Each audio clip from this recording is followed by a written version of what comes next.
గురజాల పట్టణంలో ప్రభుత్వ వైద్యశాలలో ఉమ్మడి రాష్ట్రం మాజీ మంత్రి డొక్కా మాణిక్య వరప్రసాద్ పుట్టినరోజు సందర్భంగా ప్రసూతి స్త్రీలకు పండ్లు పలహారాలు డొక్కా మిత్రమండలి సభ్యుడు బంకా జైనాన్ కుమార్ ఆధ్వర్యంలో నిర్వహించారు. ఈ కార్యక్రమంలో న్యాయవాది కత్తి చలమరాజు పాల్గొని మహిళలకు పండ్లు పంపిణీ చేశారు.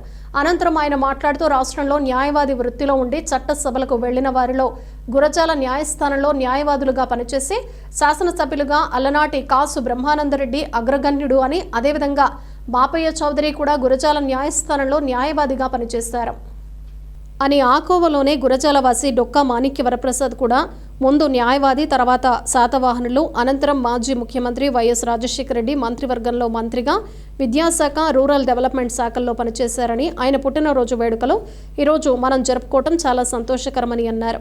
ఈ కార్యక్రమంలో ప్రభుత్వ వైద్యులు డాక్టర్ సుధీర్ బాబు, డాక్టర్ కర్ణ సాయి కుమార్, డాక్టర్ వాసు, చిట్టిమల ప్రసాద్, నల్ల నాగేశ్వరరావు, మాదిరాజు శ్రీనివాసరావు, రామ్మూర్తి, తెడ్ల రామారావు, దత్, జాన్ ప్రకాష్, మహేష్, ఆదం తదితరులు పాల్గొన్నారు.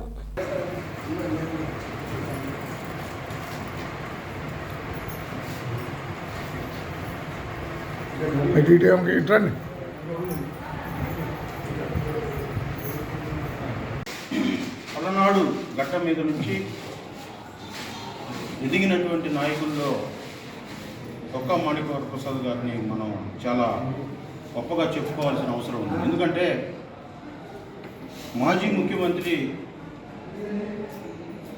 కాసు బ్రహ్మానందరెడ్డి గారు ఒకప్పుడు న్యాయవాదిగా గురజాల కోర్టులో పనిచేసి వారు దేశ రాజకీయాలనే శాసించే పరిస్థితికి ఎదగటం మనం చూసాం.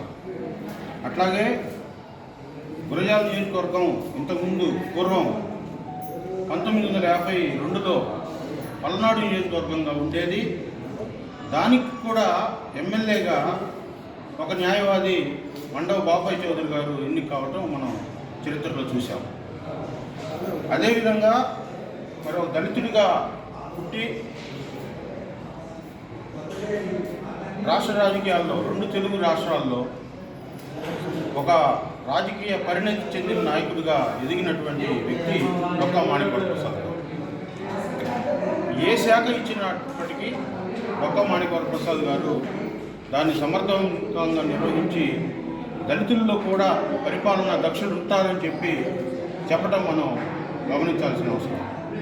అదేవిధంగా వారి రాజకీయాల్లో కూడా, లేదంటే విద్యా శాఖలో కూడా కొన్ని సంస్కరణలు చేపట్టి తనకి మంత్రి పదవికి ఇచ్చిన అటువంటి పార్టీ కావచ్చు, అట్లాగే ఆ మంత్రి పదవికి వన్నె తెచ్చినటువంటి మరి రాజకీయ దురంధరుడు డొక్కా మాణిక్య వరప్రసాద్ గారు. ఈ సందర్భంగా వారు ఇంకా మరెన్నో ఉన్నతమైన పదవులు చేపట్టి ఈ తెలుగు జాతి, తెలుగు ప్రజలకి ఇంకా మరిన్ని సేవలు చేయాలని ఆకాంక్షిస్తూ ఈ అవకాశం ఇచ్చిన డొక్కా మిత్ర మండలికి నేను కృతజ్ఞతలు తెలియజేస్తాను.